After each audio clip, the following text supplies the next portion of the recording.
Welcome to another episode of Let Go and Lead, where we discuss the new realities of leadership with pioneers, provocateurs, and passionate leadership champions. Today, we welcome Wendy Short Bartie. Wendy is Senior Vice President and Chief of Staff to Giovanni Cafario, the CEO at Bristol Myers Squibb. She has a very impressive background.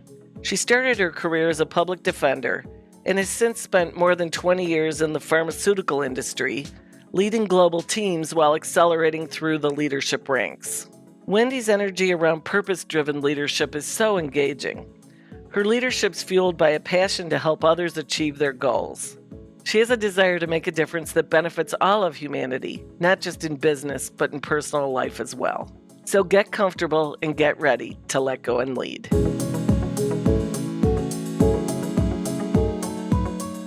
Hi, Wendy. Welcome to Let Go and Lead. Maril, hi. Thank you so much for having me. I'm so excited to be talking to you today. You've just got such an impressive background, and I just think about what it must have been like to start as a public defender. I could probably talk to you about that for a long time. There's probably great stories there. And then, of course, you had so many multiple leadership roles in the pharmaceutical industry. I know both at Merck and now BMS. And now, most recently, as the Senior Vice President and Chief of Staff to Giovanni Cafario, the CEO. So that's quite a journey. Can you tell us a little bit about it? Well, I think in order to talk to you about my career journey, I have to start with why I made the decision to actually go to law school in the first place, because I think it speaks to my true north and why service is so important to me. I attended Clark Atlanta University for my undergrad, and during my senior year, Supreme Court Justice Thurgood Marshall died. I was so overcome with sadness when I learned of his death, and I immediately started thinking about how I could be a force for good, a force for change. And I never thought that I would be a Supreme Court Justice, Maril, but I realized that I could still have a very positive impact on people's lives nonetheless. And law was a great way to do just that. So I attended law school and became a public defender, first in Washington, D.C., and then in the Bronx, New York. And after practicing for a few years, I made the decision to make a career change. However, at that stage in life, I knew how to do two things. I knew how to try cases and be a bartender. And that certainly wasn't going to be the career change. But I had a number of friends in the pharmaceutical industry, and this was during the early 2000s. So it was a time of rapid growth in the industry. So I decided to go for it. I started in sales and ultimately moved into business analytics, then market access, and ultimately took on a number of marketing roles over time of increasing responsibility and complexity. And about 12 years ago, I had the privilege, and it really was a privilege, of taking on a role at Novartis Pharmaceuticals in oncology. And it was really at that time I found my true calling. And the reason it was such a calling for me is my mom is a two-time breast cancer survivor. Fortunately, she's still with us today. Oh, that's great. Thank you. Thank you for that. And my father had prostate cancer. And so it was quite personal for me. And I've had the pleasure of working in both hematology as well as solid tumors. I've worked in the US market and I've worked in global roles. Ultimately, I joined BMS about 14 months ago as Senior Vice President and Head of US Oncology, where I was responsible for leading the commercial organization and a business of over $6 billion in sales annually. And as you noted, recently I was appointed to Senior Vice President and Chief of Staff for BMS as CEO. It has certainly been a journey. And while there have been some valleys along the way, the peaks have outweighed them. And I'm really proud of the work I've been fortunate to do that has had a positive impact on the quality of life from people that have suffered from a myriad of serious diseases. So tell me, as you really went through that whole process, you've had very different kinds of roles, all very purpose-driven, but they manifest themselves in different ways. And I'm just curious, what are some of the leadership lessons you've had through that? Oh, wow. That's a great question. So, yes, purpose is really important to me. And I do think that all of us should work in an area that provides purpose because that's where your passion is fueled. And passion is a critical component of leadership. But I think my leadership philosophy has really been influenced by both phenomenal leaders that I've had the pleasure of working for, and equally important leaders who I recognized I didn't want to emulate. But I think most importantly, time and experience has provided a lot of insight for me that's allowed me to be clear about what I stand for and what I want my legacy to be. And I do think that leadership should be legacy driven. When somebody is given the opportunity, the privilege to lead, they should do so through the lens of what can I do to build up in my organization or my people so that I'm really contributing to building the next generation of leaders that are better than I am and could ever be. And when I think about really what I want my legacy to be as a leader, again, it's purpose driven leadership. It's leadership that is fueled by passion and a true desire to help others achieve their goals. And it's leadership that really, at the end of the day, allows me to step back and know that I was able to make a difference and to benefit humanity kind of in a larger scale. I also recognize that if I think about the journey that I've been on early in my career, I was focused on me and how I demonstrated my competencies. Early on, it was about building my reputation, driving towards success, and learning how to show up as a leader. Now I'm focused on others and how I can help them show up as the best version of themselves, quite frankly, and to be a catalyst for helping people achieve their goals. So I think if I had to sum that up, early on, it was about practicing leadership. Now it's about preparing others to be great leaders. Oh, I love that. I have to share this with you, Meryl, because my colleagues can repeat this. I often say that kind of my leadership imprint is really about grit, gravitas, and grace, sprinkled with a whole lot of gratitude. That's great. It's not only alliterative, it's very powerful. How different has it been for you being in a chief of staff role versus running a business? I would imagine there's quite a difference in terms of the number of staff you have, the way you actually exert your influence. Can you tell me a little bit about that? Another great question. I just had this discussion with my husband the other night. He inquired, like, what is it like and what has the change been like? I think when I was leading a very big business, the focus was clear. My clarity was around how do I drive performance for the organization? How do I serve the patients that we want to serve with our medications? And how do I build up my organization to build their leadership competencies and to prepare people to take on roles of increasing responsibility? But that was primarily focused on about 700 people in the US Oncology Organization. Stepping into the role of chief of staff, it's really allowed me to really step up and look at the enterprise, look at the organization at the enterprise level. My aperture has certainly expanded because now I'm not thinking about how do I make an impact on the organization today? How do I impact the organization this year? But in this current role, I'm thinking about how do I impact BMS in 10 years? How do I partner with the BMS leadership team to make sure that Bristol Myers Squibb continues to be a leading pharmaceutical company 10 years from now? How do we build the competencies of the organization and center the organization, all of the organization, and create energy behind what we need to focus on in order to ensure sustainability of this company long term?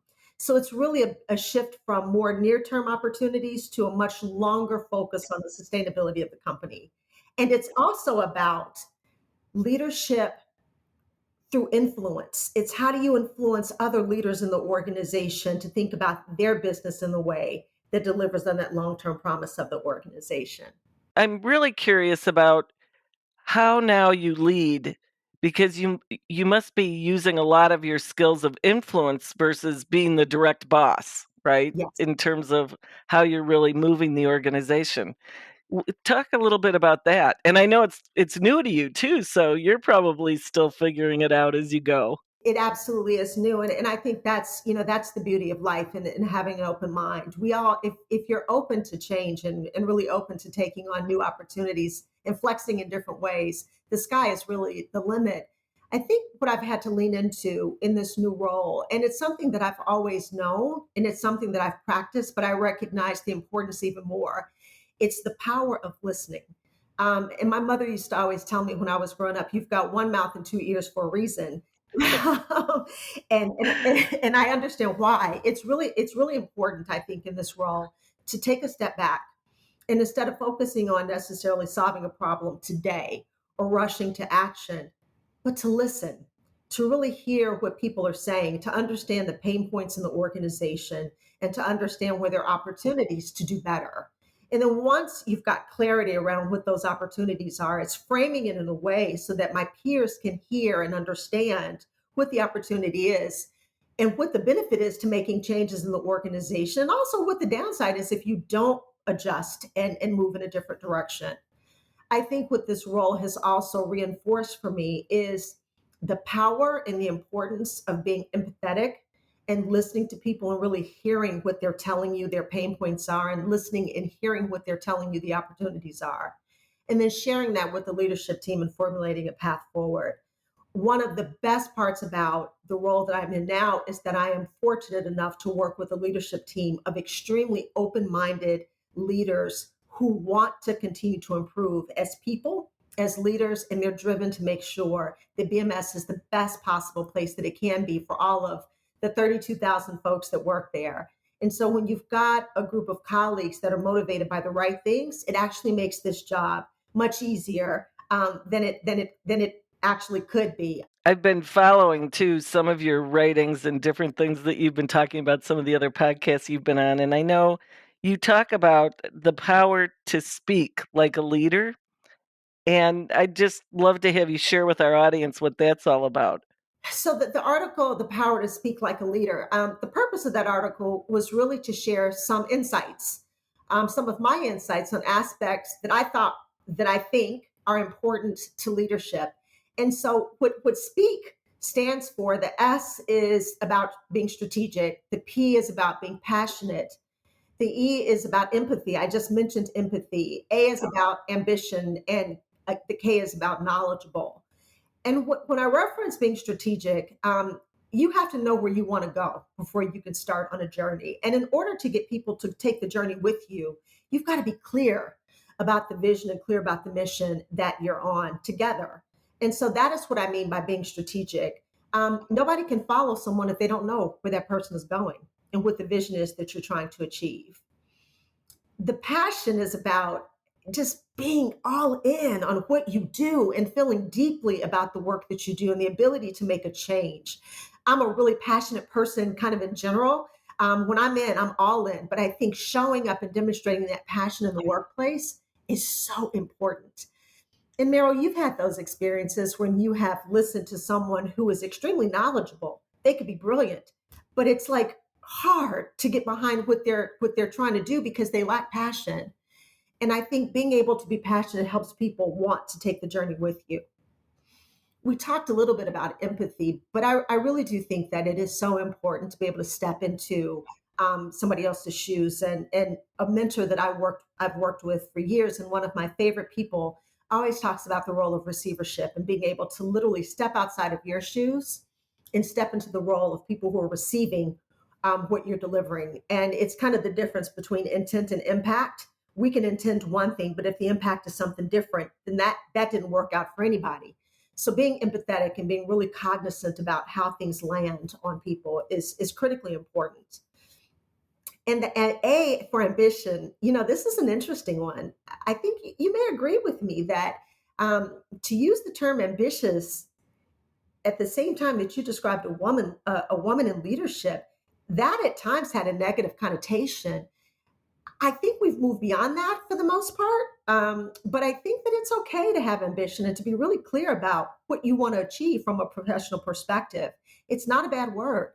Men have been ambitious for years, for decades, for centuries, and that has always been seen as a strength. I think that women should possess that same clarity on what they want to do and feel comfortable sharing their ambitions with an organization, because you can't get there unless you're clear on what you want to do. And people who can help you need to be clear about what you want to do. And then the K for knowledge. I mean, that's pretty clear. It goes back to what I said earlier. My mom taught me that the best way to understand a topic is to research it, and the best way to research it is to talk to people who know more about it than you do. And that goes back to that important lesson about listening more than you speak. Yeah, it's such a wonderful combination, the way you put them together. And I certainly agree with you about women with ambition. Having run my firm for 25 years, I couldn't have done it without it. So, I think it's important we keep reminding women as well, and everybody, that it's okay to have ambition. It's important, and we all ought to understand one another's ambition and help. I agree, Marilyn. You just said something really important. You just acknowledged that you are a woman who's run your own business for 25 years. There is such power in other women, just for women just to know who you are and to know what you've been able to do. Because just by knowing that you exist you give power to other women to achieve their goals. Because when we see you, we see potential. When we see you, it helps us to see the potential in ourselves. And that is the beauty of seeing women in leadership roles. Yeah. It's amazing just what we can do through being present. And it's interesting now how many organizations are really working on this. So I'm on the board of Women's Presidents Organization, which are women who have multi-million-dollar companies, and some of them are multi-billion-dollar companies. And it's so powerful to see how women who are coming into the entrepreneurial roles get so much out of learning from others and how we all learn from each other. Even after 25 years, I'm still learning. I'm definitely a work in progress, and it's phenomenal to just be with people who've done so many incredible things. I know, and from those who know you, that you're an incredible mentor. What do you really see as the role of a mentor? Wow. So I think mentorship is about having someone in your corner who can see around corners and help you see what's in front of you.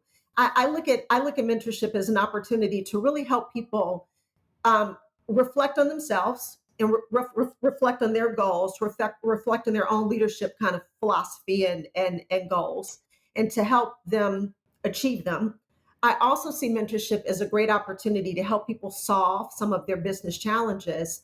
And I personally think that, and I've heard other folks refer to it as a board of directors, but I think that having one mentor is actually not the optimal recipe for success. I think it's important to have multiple mentors, each of which comes from a slightly different perspective, some in the industry that you're in, some in different industries, different genders, different age groups, different journeys and different walks in lives, because I think it gives you the diversity of perspective that allows you to have a greater impact. I think really effective mentorship helps mentees lean into their authenticity. Sometimes it's afraid. We hear that term all the time, show up as your authentic self, right? But not all folks are comfortable with that. And not all people really understand what that means. And so having a mentor to help you know it's okay to lean into who you are. That's why companies want you. That's why people want to hear from you is something that's really important. And the other thing I think that's really important about mentorship, and it took me a while to get here, Maril, if I'm really honest, I think that it's really important for mentors to communicate to mentees that their success will not be based solely on doing great work. It is also important to look up from the work and to make time work in the organization, establishing relationships and networking. In fact, I would actually describe it as part of the job. And I think for many, many years, we viewed the path of success to be all about the quality of your work. If I show up and I do really hard work, somebody's going to notice it and they're going to promote me. And that's how I'm going to move my career. It doesn't happen that way. It just doesn't. I think doing the hard work and doing the great work, that's just the cost of entry. But it's really creating a network and creating relationships within your organization and, quite frankly, outside of your organization that helps your career accelerate. And so that's something I spend a lot of time speaking with my mentees about. And then the other part is you need to, and I think this is really important to say, Meryl, a really good mentor mentee relationship is bi-directional. You're giving something to each other. And a great relationship is one where you can just close the door and scream and shout. And if you got to cry, you can do that too. And there's no judgment. It's the type of relationship where somebody's just supporting you as you kind of walk this journey. Yeah, and you talk about the importance of really working the organization and making sure people know what you're doing. And it is, we both know there's been an incredible amount of research around how women have struggled with that. That they all believe, if you work really hard, you get an A in school, right? So just keep working hard and you'll get an A at work. And it doesn't really work that way. And I talked to a really interesting woman named Niven Postma who wrote a book called If You Don't Do Politics, Politics Will Do You. And we just released that episode on Let Go and Lead. And it was very much to this point. Meryl, my husband taught me something several years ago. Jared practices law. And when he was preparing for his year in review, he wrote an I love me letter. I thought, what is that? Uh, I think it's brilliant.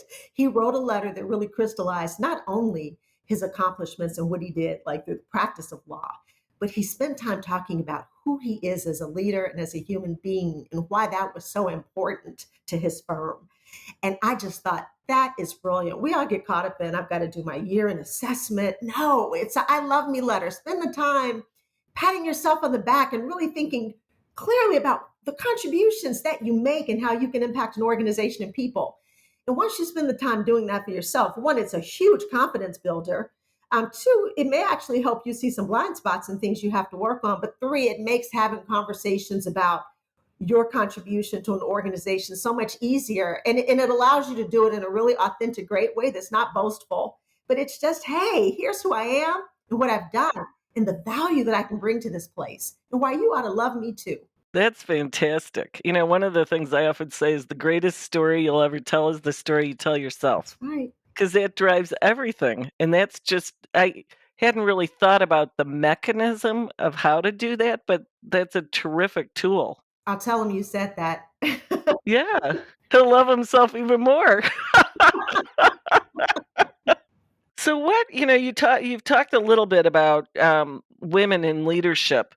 What kind of challenges have you experienced as a woman? Wow, another great question. So, I think it's important to point out that not only am I a woman, I'm an African American woman. So, my career has really been marked by the intersection of both my gender and my race. And so, there have been times in my career where I've been the only, and that means the only one in the room who looks like me. And at times, that can feel very isolating. And at times in my career, I questioned whether or not I had the right to be in the room and to have a seat at the table and to have my voice heard. And I've learned over time, one, things have gotten better. So I'm rarely the only in the room anymore.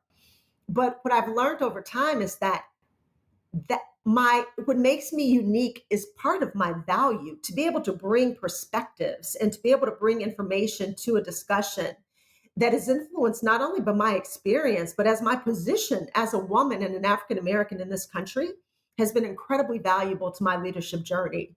Now, there certainly have been times through my career where I've been mansplained. We all know what that is. Um, and there have been times in my career when I've been discounted, but that's okay. I've held my own and it's paid off. And I think it's through those moments that you actually, and everybody's journey is different.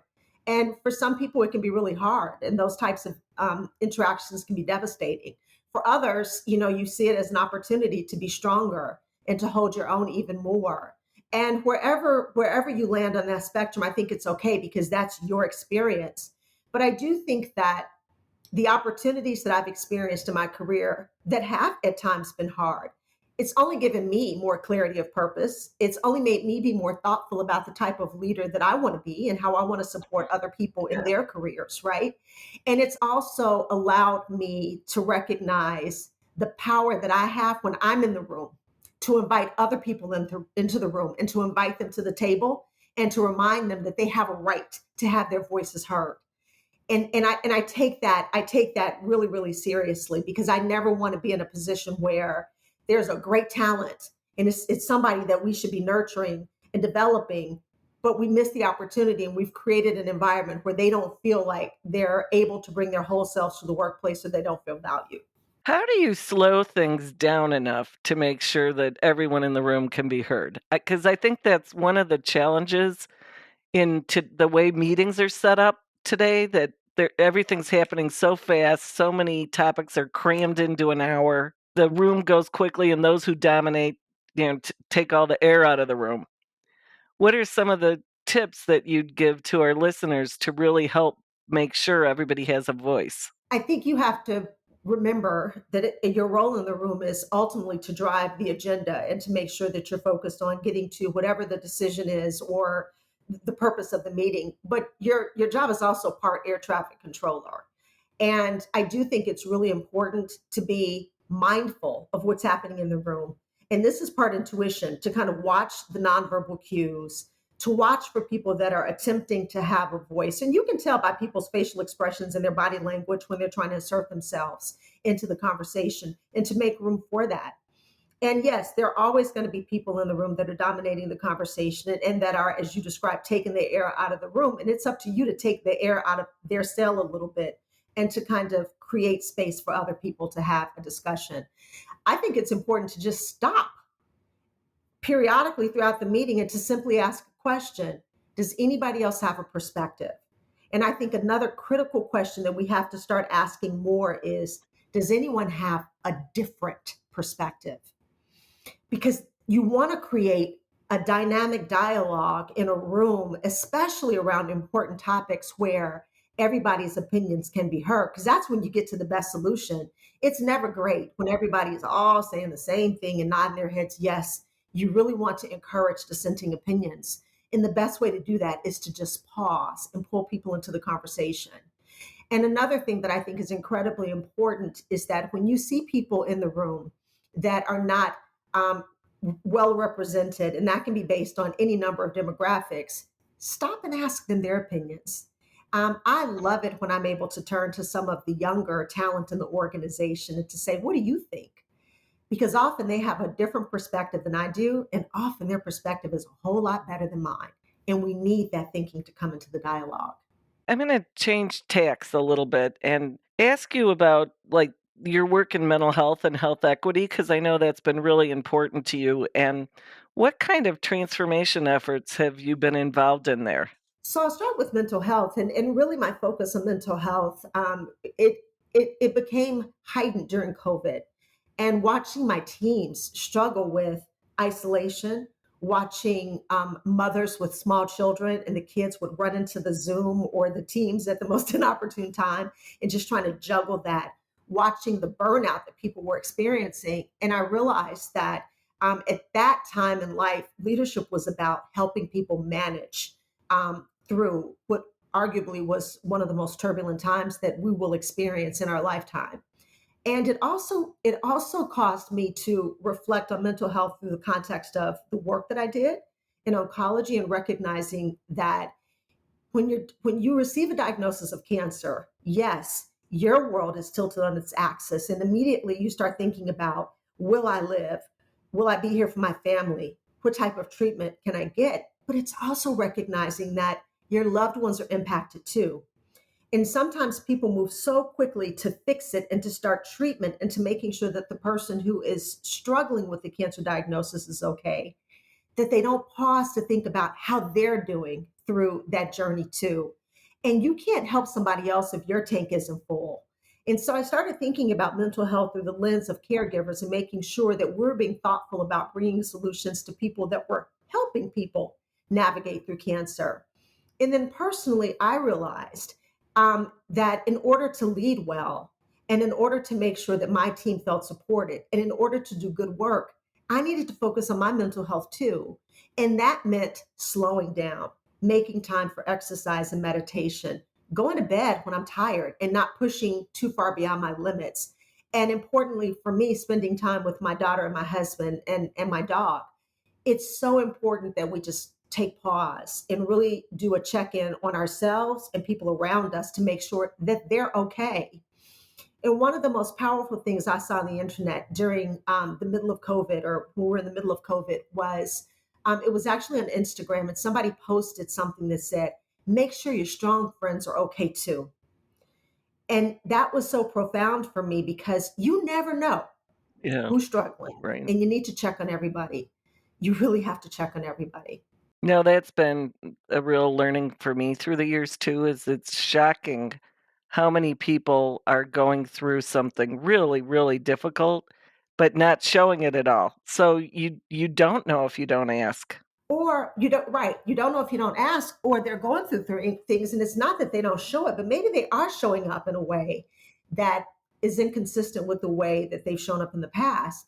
And it's human nature to start assigning labels or to start making assumptions about why a person is behaving in a certain way. And we may make those assumptions, and that's dangerous because they could be completely wrong. That, people could be going through some things that are so difficult. Yeah, maybe they're disengaged, or maybe they're distracted, maybe they're agitated.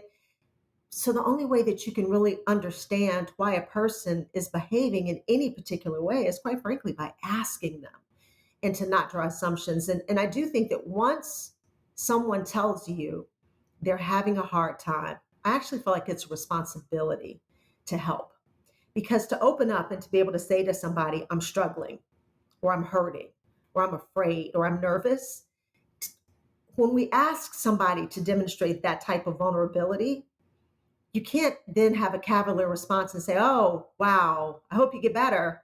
Well, that's not enough. You actually have a responsibility to try to help. Yeah, I totally agree, and I've often seen too that when people show that vulnerability, sometimes they're at a place where they don't know what to ask for.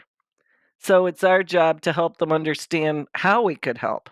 So that's really important. So what do you think, is gonna happen now in terms of hybrid work and where the future of work is going? I think the answer to that question, honestly, is I don't know. I do believe I do believe we now know.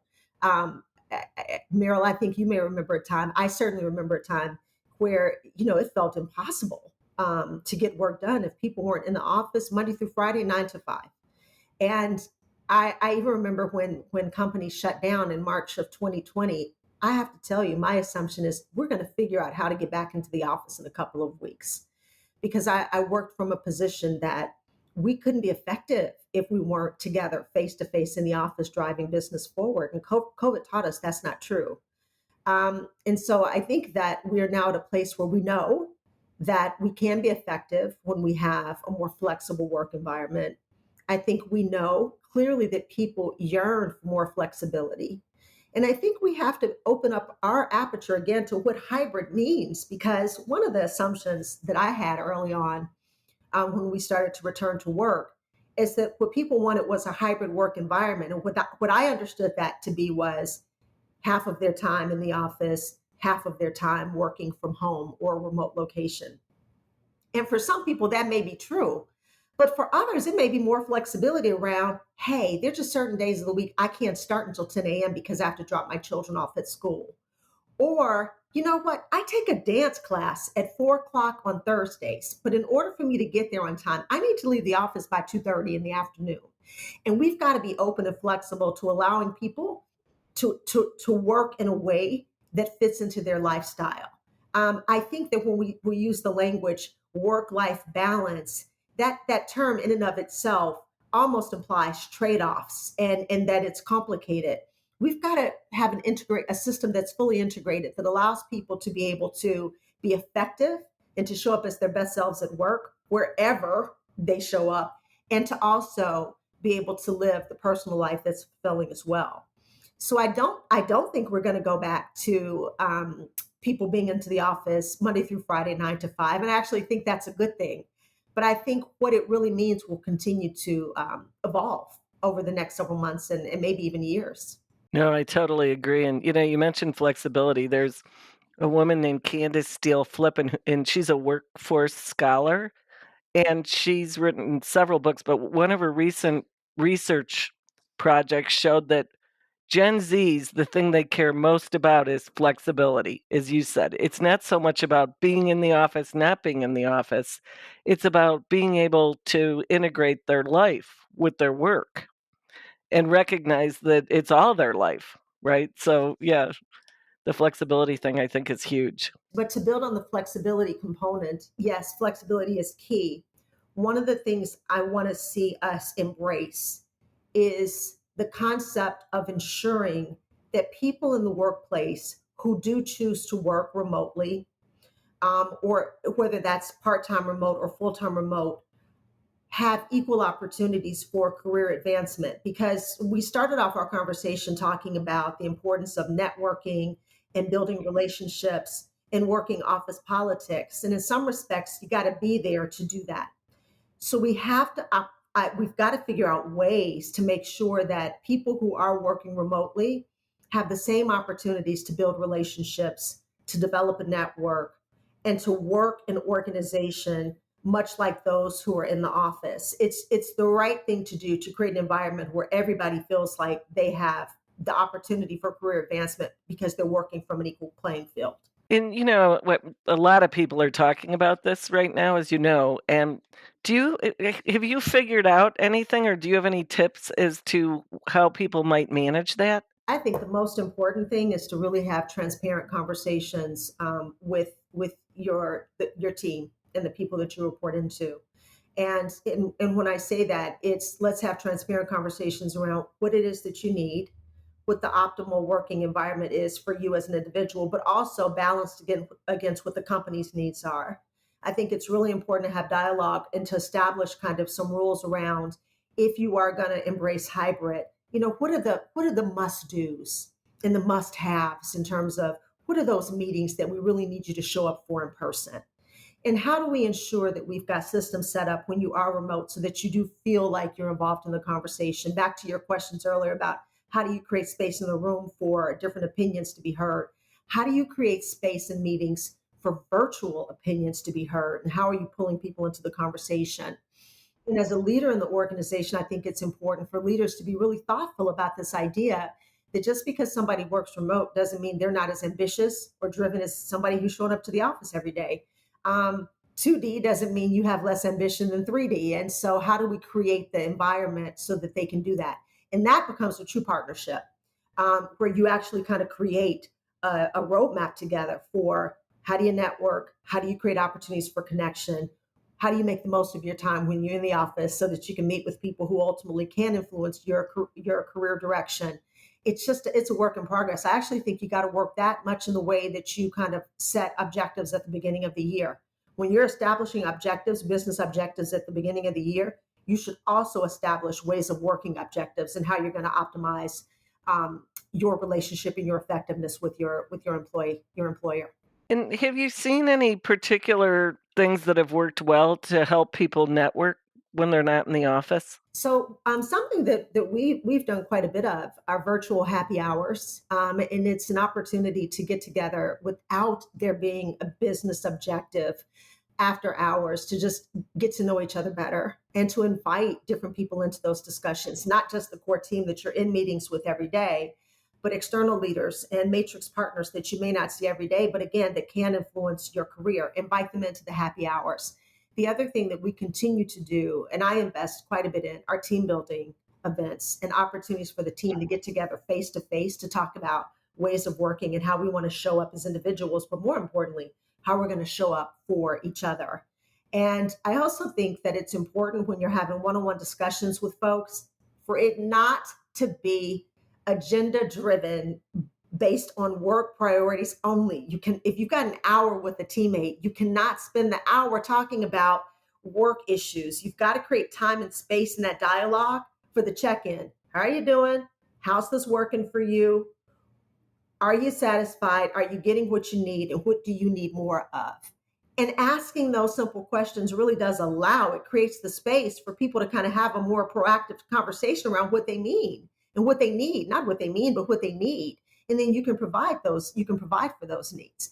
All of this is about communication. I don't think you have to overcomplicate it, but you've got to create space for people to talk about how satisfied they are and what's working, but also what's not working. Now, one of the things I've asked the team to do, and I think you may remember this at the start of COVID, people would get onto Teams or Zoom, and their eyes were all over the place, and we were trying to kind of navigate and figure out how to do it. And then over time, we've been able to figure out folks that are really deeply engaged in the conversation versus those that are kind of nodding their head yes, but checking emails or responding to something else. And so one of the things that I have asked the teams to do is to really kind of focus and to spend the time focused on the subject of the meeting and to kind of shut off all of the distractions around them so that we can kind of reach consensus together. And when you ask people to do that, again, I think they're really willing to do it, but you've got to make the ask, you've got to state your intention. And you have to keep the meeting interesting enough that they can focus. Right, yeah. So Wendy, what do you think is your superpower? I think my superpower is being kind. And let me explain that. There's a big difference between being nice and being kind. Nice is how you act. Kind is who you are. And really approaching people and circumstances with a kind heart allows you to see situations and people through the absolute best lens. You assume good intent. And when you assume good intent, you're able to achieve really great things with people because you're operating from a place of trust. So to me, kind is the foundation of all of those things around creating trust and collaboration and partnership with people. So that's it. My superpower is I show up every day with the intention of demonstrating kindness to those around me. And I'm interested in the distinction you made between kind and nice, because one thing I've often found is that people who are focused on being seen as nice often aren't totally kind. Because what happens is they then won't give people the feedback they need to hear, or won't, confront something that needs to be confronted. And so I've often coached young people that there's a very big difference between kind and nice. And be kind. Be kind. And kind, and there are times, to your point, where you're kind, but you're not nice, because sometimes kindness means delivering information or providing feedback, or sharing something with somebody that's hard to hear, but it's the right thing to do. And if you do it, and if you extend that kindness to them, it provides them with an opportunity, one, of understanding, and two, for improvement. My dad was the person who really underscored the difference between nice and kind for me. And there are times when my dad wasn't always nice, but he was always kind, always kind. Well, let me ask you one last question, and that's that, and it's a question I ask everybody. What do you think leaders most need to let go of? Whoa, okay. Number one, let go of fear. As Carla Harris says, fear has no place in your success equation. And we limit ourselves all the time because we're afraid. And a lot of times, the stuff that we're afraid of, it's like the boogeyman, it's not even real. Right. Right? I mean, think about all the times you've been afraid to speak up, afraid to express yourself, afraid to go after the job, afraid of how do people receive that. And honestly, you're obsessing over stuff that nobody else is thinking about. So we've got to let go of fear. I think the second thing we've got to let go of is taking one's self too seriously. There is certainly always a time and place to be really buttoned up and serious, but we spend way too much time at work to not find joy in what we do. And some of that is just making room for levity and to tell jokes, and to let people see who we are as people, not just who we are as a corporate executive. And I think the third thing I'd say people need to let go of the invincibility trap. And this is when leaders are so focused on projecting strength and insuperability that they fail to show vulnerability. And then they become unrelatable. That's not authentic. So let go of that. Like, you are a person, we are all people. We make mistakes, we have good days, we have bad days. We don't know the answers sometimes, and that's okay. That's okay. Share that with the team. That's what makes you real and relatable. And that's when people want to go on the journey with you. Well, that's incredible. I'm going to close on that. And Wendy, thank you so much for joining us. I really appreciate it. And you certainly showed your passion, your knowledge, your empathy. So fantastic. Meryl, thank you so much for having me. It's been a pleasure, and I look forward to learning more on my leadership journey from you. Key learnings in this episode included Wendy's thoughts on being a mentor and being mentored. Wendy shares that mentorship is about having someone who can see around corners and help you see what's right in front of you. Mentorship's an opportunity to help people reflect on themselves, their goals, and their own leadership philosophy. It's also a great opportunity to help people solve their business challenges. Wendy suggests creating a board of directors that comprises multiple mentors from different industries, genders, age groups, journeys, and walks of life in order to give you the diversity of perspective you need to create an impact. Another key learning as a leader is ensuring that everyone has a voice. Wendy acknowledges that the leader's role is to ultimately drive the agenda and make sure the team's focused on getting to a decision. However, it's important to be mindful of what's happening in the room and create a space for everyone to be in the discussion. She suggests stopping periodically to ask the question, does anybody else have a perspective? You want to create dynamic dialogue in the room, especially around important topics where everybody's opinions need to be heard to arrive at the best solution. This is also very important when you see people in the room who are not well represented. They often have a different perspective. We need that thinking to come out in the dialogue. I was really impressed with what Wendy believes leaders most need to let go of. The first thing she says is to let go of fear. Don't limit ourselves because we're afraid. A lot of times, what we are afraid of isn't even real. Second, let go of taking oneself too seriously. There's certainly always a time and a place to be really buttoned up and serious, but we spend way too much time at work to not find joy in what we do. Make room for levity, tell jokes, let people see who we are as a person, not just who we are as a corporate executive. Third, let go of the invincibility trap. When leaders are so focused on projecting strength and superiority, they fail to show vulnerability. They become unrelatable. It's not authentic. It was a pleasure speaking with Wendy and learning from her in this episode of Let Go and Lead. Thank you for joining us.